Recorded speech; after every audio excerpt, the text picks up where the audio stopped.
Hello, hi there. My name is Gurmuk and this video channel is called JustBEYou.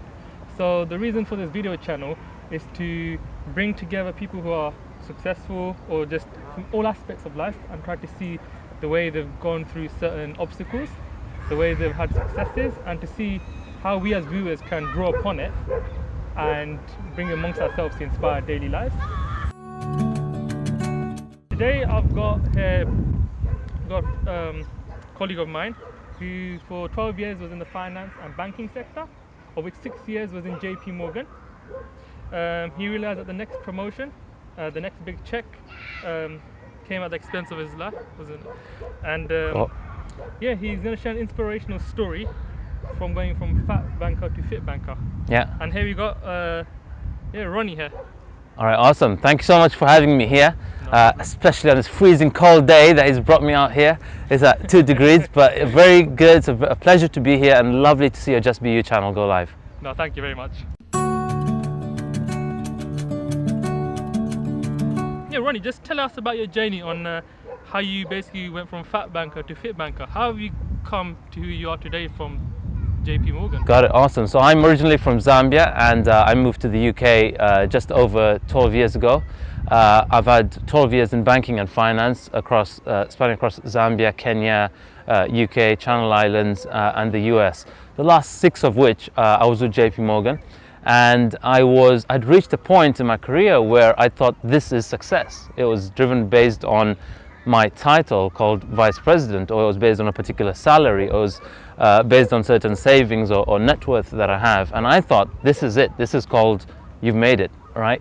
Yeah. And in 2013, shortly after I got married, when I thought I was at the peak of my career, and you know, it could only get better from that point on. Shortly after we were married, we were expecting our firstborn. We were 3 months pregnant and we were really looking forward to the future, which was bright, and we were creating for this new baby that was coming into the world. Yeah. And we were up in Scotland. We were celebrating the arrival of this new baby, and my beautiful wife, baby on the way, great job, what I thought was success. While we were there, everything took a 180-degree turn as we began the onset of a miscarriage. Oh. And we lost our baby. And that was a real piercing moment, and at the same time it was a realization to say that while I may have all these titles or materialistic wealth, that in that moment didn't make a difference. Right? That was the changing point in your life. Yeah, that was indeed a turning point for that point of my life, for me to really look at what actually is success. And while most of us think of it as it's about money or power based on your title or status in society, we miss out the third leg. It's kind of like a 3-legged stool. It doesn't stand on only 2 legs, right? And so the third leg I think we need to all look at is well-being.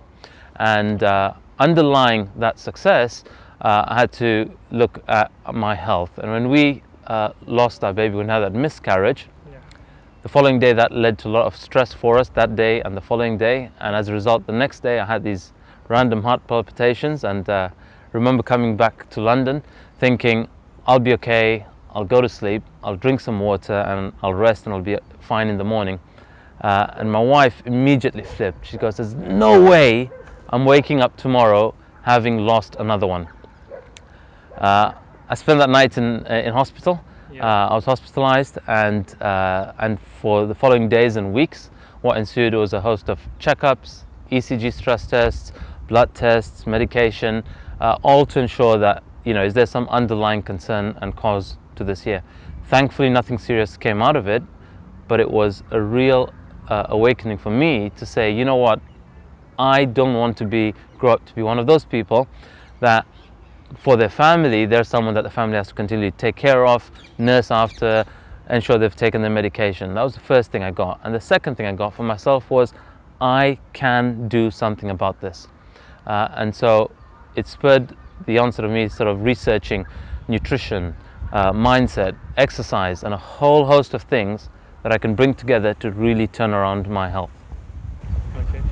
Well, a very inspirational story, I'm sure, for everyone out there, because basically, it was like a come to a moment in your life you're thinking, okay, wow, I could actually, something could happen to me. Like, Yeah. a matter of life and death, isn't it? It absolutely was. I mean, in that moment, when I was lying there in the hospital bed, Yeah. and I see my wife there lying next to me, she's obviously heartbroken from our loss through a miscarriage, and as she sort of her reaction to say, I cannot afford to lose another one, I really got that the way we relate to ourselves or our health is, I can do what I want, I can eat what I want, don't tell me what to do.